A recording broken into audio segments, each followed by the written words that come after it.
Welcome to the Core JAVA Meetup. In this Core JAVA Meetup, we are going to explore very interesting topics, including generics, Java best practices, especially on design, and also some of the things that is latest in concurrency. So with that, we'll just straight away jump into the topic. So this is about Java generics, right? So how many of you written generic code? Okay, that's quite a few, right? Excellent. So there is nothing like coffee or tea to get started in the morning, right?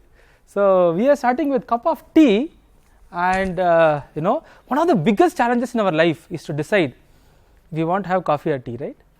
In fact, if that is a major problem in our life, we are gifted, right? If that is the problem we need to solve. So why coffee and tea?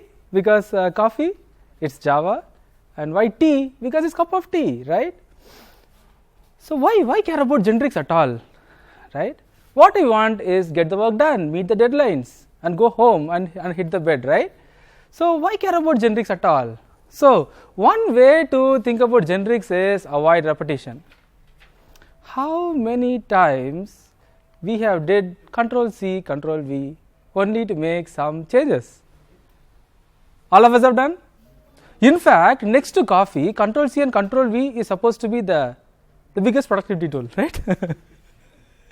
So, but the only problem with Control C and Control V, doing it so many times, we get pain in our hand, right? And with texting, we get pain in our right hand as well. So, not a good place to be. But anyways, so generics, of course, helps us avoid copying the code for specific types, right? Like code for int, code for long, code for some XYZ, and then code for PQR and whatnot, right? That's crazy.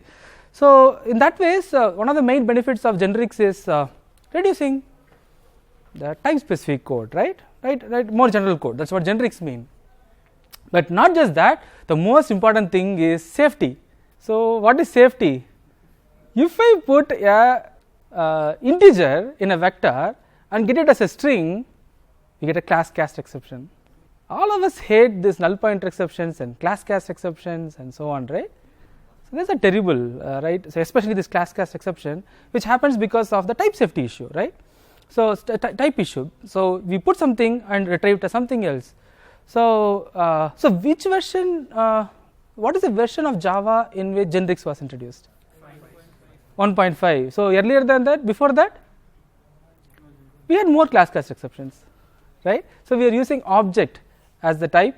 So we will put anything and everything in Java in object. Putting it is easy, but getting back is very difficult, right? So we have to do instance of checks and do a downcast, and we could have downcasted it for integer, then somebody else would have put 10.0, which will be a float, and your code will crash, right? So in that ways, type safety is a problem. So fundamentally, generics try to address these two problems, right? So the ability to write abstractions, type generic code, and type safe code, right? It actually lives to the expectation to some extent, which we will see later. It's not that it solves the problem completely. There are so many loopholes and so many problematic areas that we have to deal with generics. So this is the first simple one. We want to print value inside a box, where box means this square brackets, right? Now how do I do that? I have a box printer class, and I have an argument, a constructor which takes the type t as an argument. Now we have the toString method which prints the value inside the box. Okay, so inside the main function, we are instantiating it for integer, and we are instantiating it for string. Very simple. So we get, as expected, 10 and hello world. So what we have done here is actually create a generic class of type t, and we can use t inside the class. And now this is a place of instantiation. We have instantiated the box printer for integer and then for string. And because the argument is of type T, we pass the integer here, and here it is string, and so we have passed a string here. So that's a type match, and it worked. That is the reason why it worked. If you provide improper ones, let's say if we revert these two, right, we get a compiler error, right? So as simple as that. Now let's go to the next one. Instead of a box, let's use a pair. Instead of one value, let's use two values. Pair of two values. Pair T1 and T2. So then the pair will take T1 and T2, and we have the methods called get first and get second. Now how do we instantiate it? Because T1 and T2 could be different, right? We never said that it's only one T, so it's two types, right? Two different types, or it could be same types as well. So we are instantiating it as integer and string. So first argument is integer, so we are passing an integer value, and the second argument is a string, so we are passing a string here. So we are printing the values what is stored in this T1 and T2, which will be, this one will be integer and T2 will be string. So we get World Cup 2018 in Russia, right? So again, a simple program, not a complicated one at all.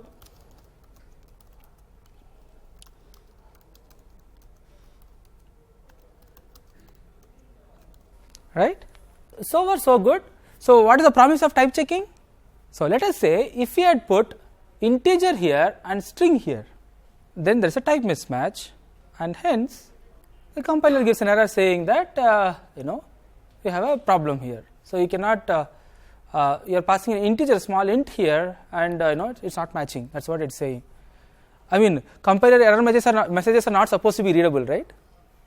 It is supposed to be nonsense. So it doesn't make much sense, cannot file symbol. But what it exactly is saying is, supposed to say is, hey boss, you promised an integer here, you pass a string here, better take a look at your program, right? That's what this error message does. Or if you put a number here, still you get an error message, right? Again, we will revisit this later.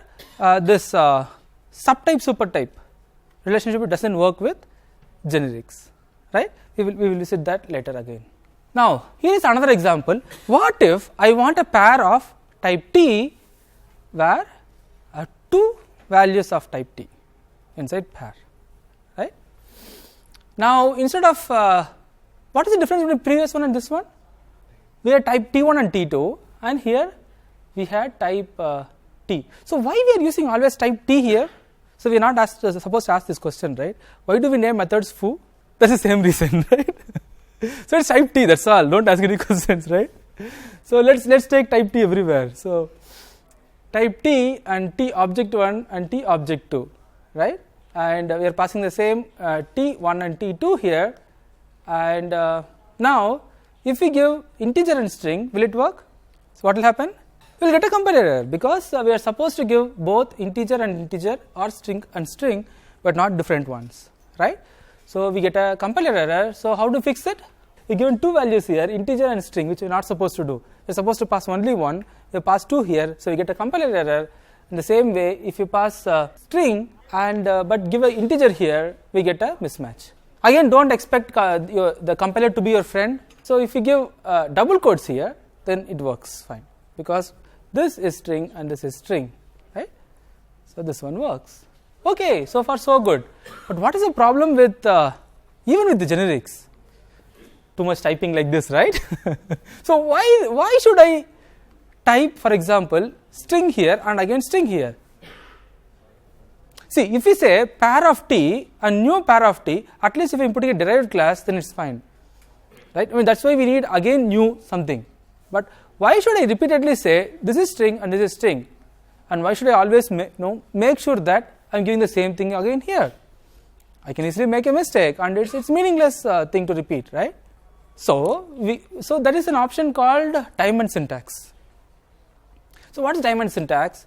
The diamond syntax help us infer the type, whatever we are giving in the left hand side. For example, if you are passing it within a function, and if the function expects a pair of integer comma string, then you can pass the new pair of diamond, that syntax, and 2018 and Russia, and so the matching happens and the type gets inferred, right? So the code is same, no change at all in the code, but only thing is we have reduced a few typing characters. That's what's the benefit we get with this diamond syntax. So let's run this code. So if you have the code with you, you can try test pair.java.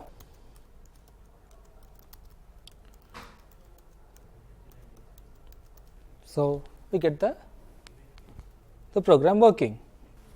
Okay, so now how about this? What if I forget the diamond? See, even the diamond, is it required?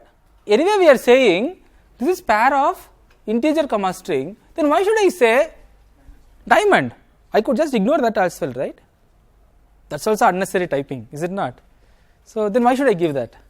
So what if we give pair? We get a warning, not an error. Why? So generics is supposed to give us type safety, and if we are giving pair, then implicitly it will be object and object, is it not?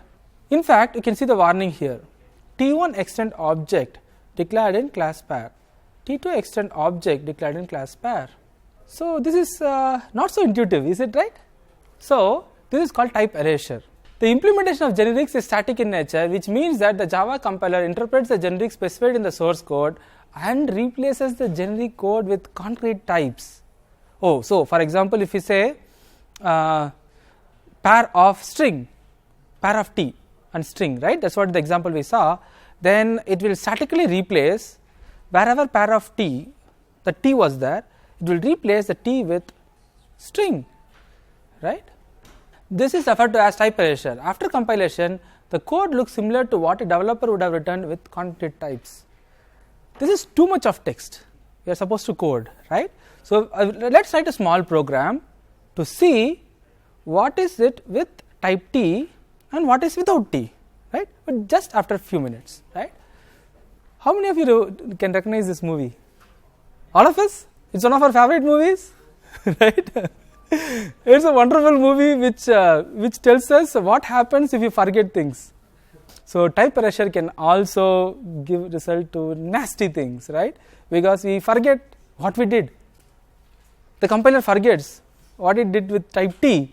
That can be terrible, right? So just in few minutes you will see that what is the significance of type t when it is replaced, right? So if you try to use t mem equal to new t, it's a wrong usage and you get a compiler error. This looks crazy actually. Class for integer, class for float, class for string, etc. I can write class for t. It looks sweet and simple, and the world is very complicated, right? The simple thing is very complicated with these type erasure and stuff like that. Now I cannot use t mem equal to new t. Why? Now think about this. I cannot use an array of type t. How about this? Cannot use a static member of type t. Why? If you think about it, it becomes very obvious. Why? Let's take this as a simple example. When are we giving type t? When are we instantiating it? At compile time, right? So if we have pair of t and t, and we are giving pair of t of string, when we are instantiating that, we are replacing the t with string.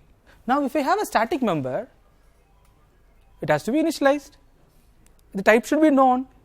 Now how the hell will the compiler or the VM will know what this type t is if it is static member? It doesn't know, because it cannot replace type t. Now let's go back if it is very ambiguous. Take this code. Let's say for understanding, let us say we have another member called static t1 object 3.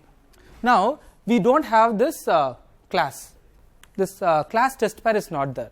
Assume that you don't have this. We have only this code, and we have a static t3 of object 3, right? Now we are passing t3 also there. Now what should the compiler do for t3? Because it is static.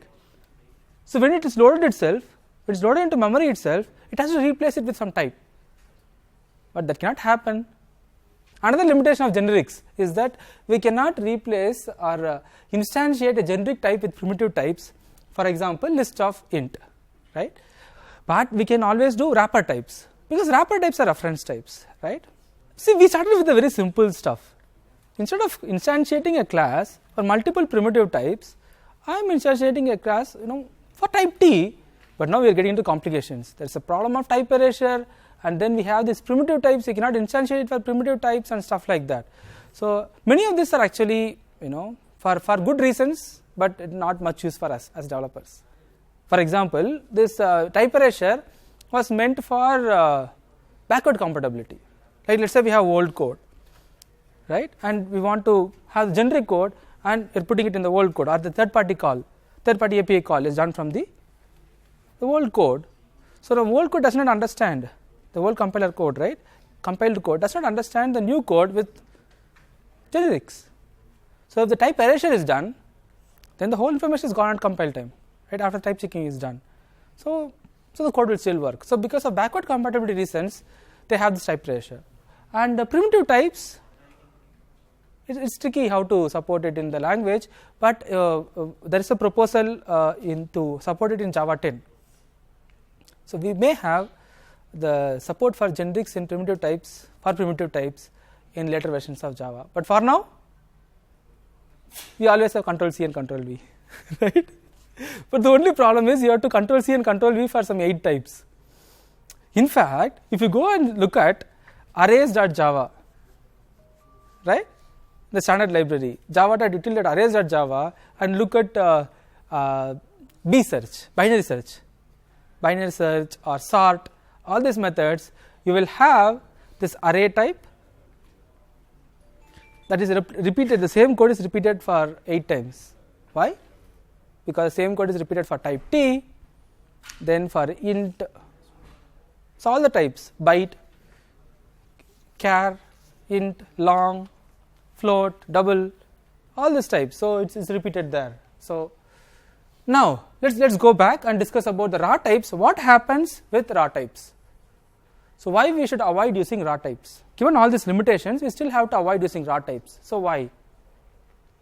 Now here this is the program where we have a list. Is it a generic type or a raw type?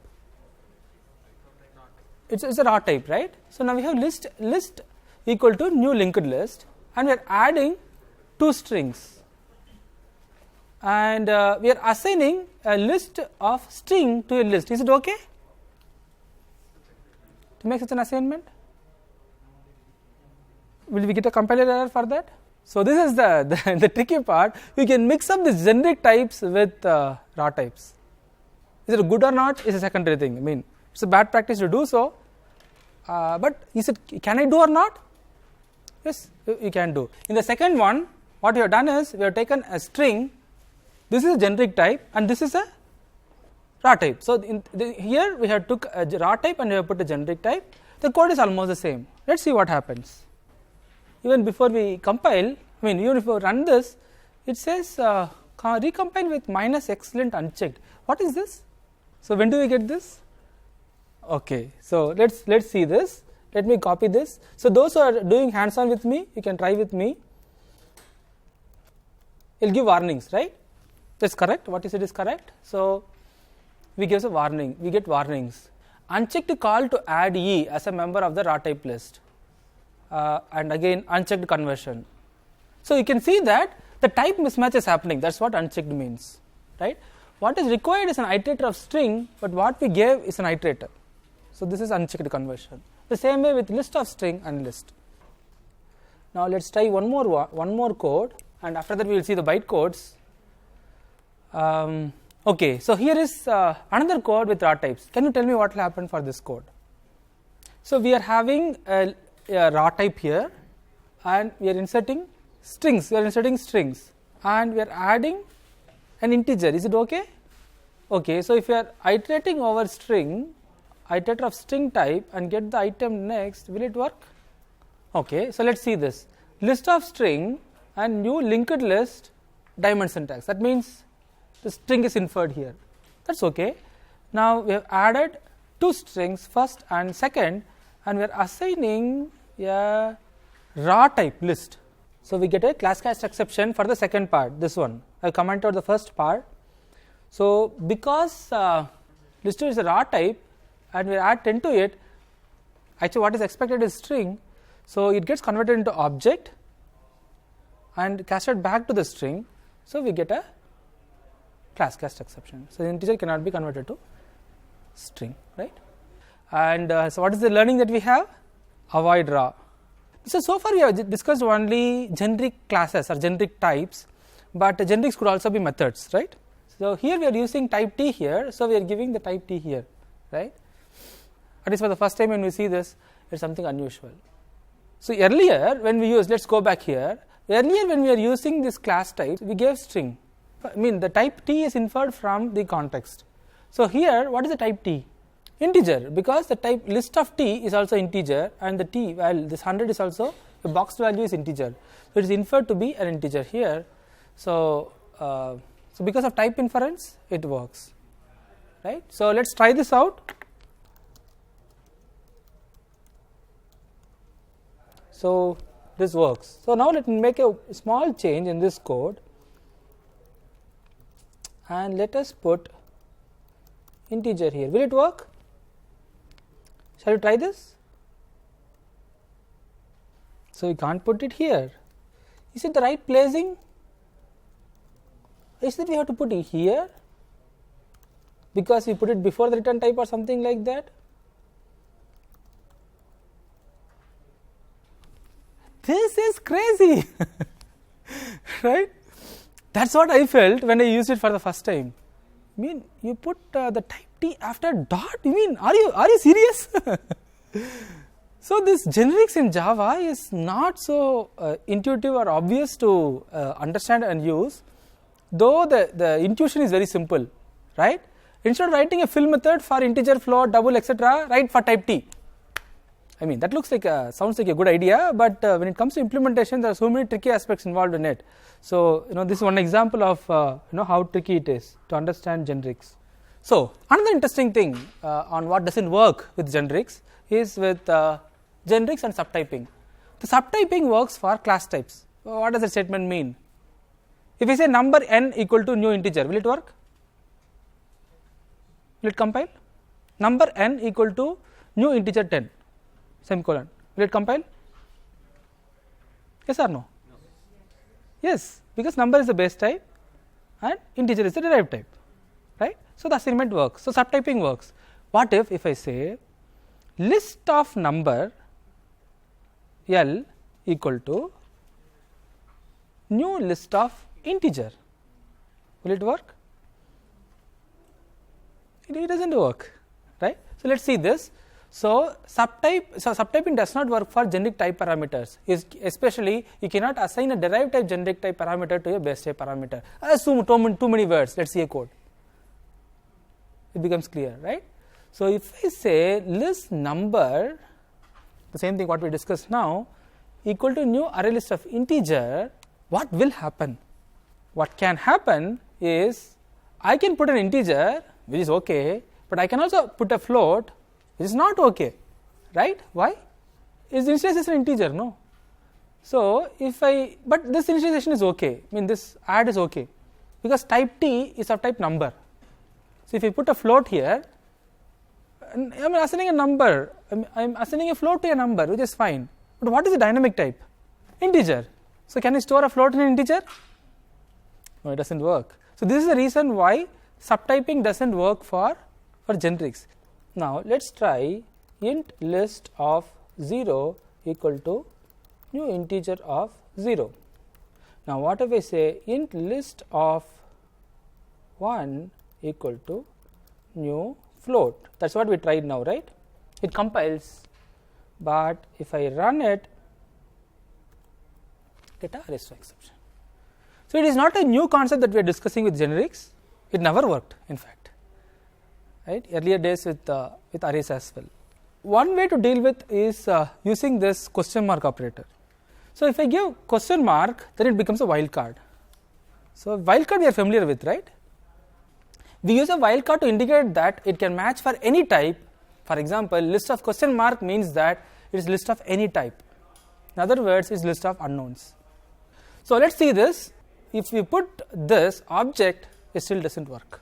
So trying to use an object as the base type for generics doesn't work because type checking, right? So this solution doesn't work, so we can use wildcards for that. Because I don't know, I want to print a list of elements. Why damn thing I should care what type it is? I cannot put object there, right?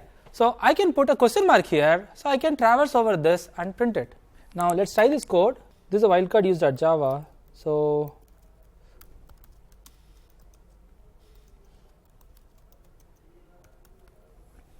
it works fine. Let's say I'm changing it to float and 0 here. This still works.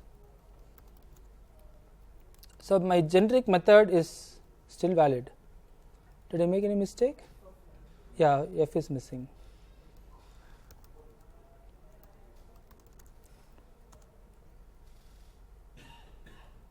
This works.